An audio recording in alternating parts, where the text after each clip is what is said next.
আসসালামু আলাইকুম বন্ধুরা, আমি আর একটা নতুন ভিডিও নিয়ে আসছি। ভিডিওটা হলো দেখেন, এটা একটা একদম অন্যরকম একটা ভিডিও নিয়ে আসছি আজকে। সেই ভিডিওটা হলো দেখেন, আজকে আমি নিজেই মাছ ধরতে পারাছি।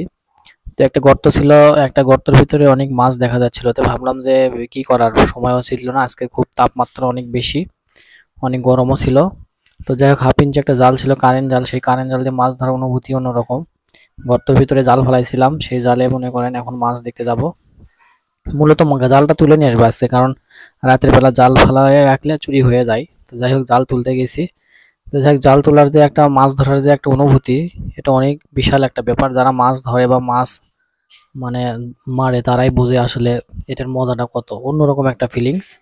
তো যাই হোক, গর্তের ভিতরে ফালাইছিলাম। আসলে অনেক বুঝতে হবে যে কোন দিকে মাছ আছে বা কোন গর্তে মাছ আছে। এটা আপনারা যারা মাছ ধরে বা মাছ মানে তারাই বোঝে যে কিভাবে, কি ওয়েতে মানে মাছ পাওয়া যায়। সেই সিস্টেমে মনে করেন যে আমি জাল ফেলাইছিলাম। তবে জঙ্গল ভরা ছিল। যাই হোক, আমি প্রথমবার যখন জাল ফেলাইছিলাম তখন মোটামুটি ভালোই মাছ বাজছিল। আর দেশি মাছের মানে দেশি মাছের তো উম, অনুভূতি আলাদা, মানে ফিলিংসটাই আলাদা, দেশি মাছের স্বাদটাই আলাদা। তো যাই হোক, মারে খাও মাছ, আর যে খাও গাছ, আর যে খাও গাছ, মারে খাও মাছ। তো এই ঘটনাটা আসলে সত্য। আপনি যদি কোনো ফল খেতে চান, গাছ লাগায় খান। আর যদি কোনো মাছ, দেশি মাছ খেতে চান নিজের পছন্দ মতো, তাহলে অবশ্যই মারে খেতে হবে। হয়তো বলবেন যে মারে খাবো, তো মাছ ধরে খাবো, তো জায়গা তো নাই। নাই, বিভিন্ন জায়গায় বিলে যাবেন, খালে যাবেন, নর্দমায় যাবেন, দেখবেন যে মাছ অবশ্যই আছে। তবে কিছু কিছু প্রবাসীও আছে, দেখবেন ওরা কিন্তু, যারা গ্রামে মাছ ধরছে, পুকুরে মাছ ধরছে, তাদের কিন্তু একটা সিস্টেম, ওরা ওই ওই গতিতে যায়, দেখবেন তারা মাছ ধরতে। যাই হোক, আমার জাল তোলা প্রায় শেষ। আর এদিকে ক্যামেরাম্যান ছিল আমার ওয়াইফ, সে মোটামুটি ভালোই ভিডিও করতে পারে। দেখেন মাছ, ওই যে দেখা যাচ্ছে মাছ। আপনারা হয়তো বুঝতে পারতেছেন না, কিন্তু আমি বুঝতে পারতেছি। মোটামুটি ওই যে কই মাছ দেখা গেল, শিং আছে।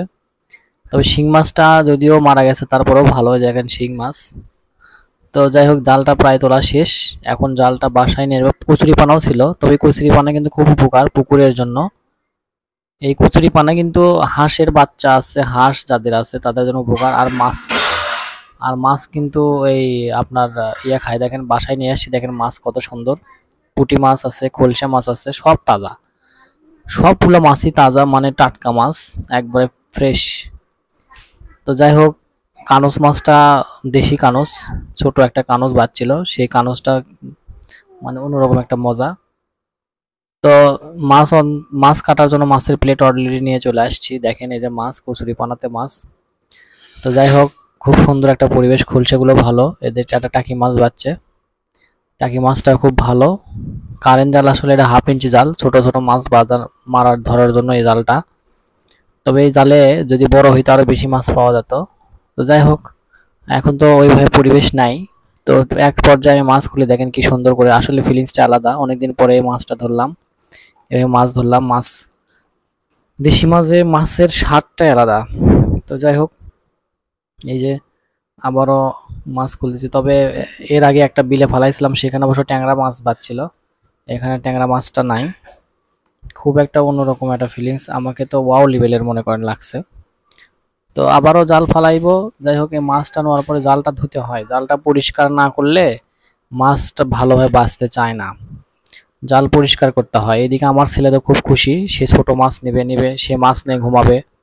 সে বলে কি, আমি মাছ নিয়ে ঘুমাবো, মাছ বিছানায় তুলো। বলেন, আসলে সে অন্যরকম একটা ফিলিংস। দেখেন, ও হলো বোতলে মাছ রাখার জন্য খুব চেষ্টা করতেছে, কোন মাছটা রাখবে ও।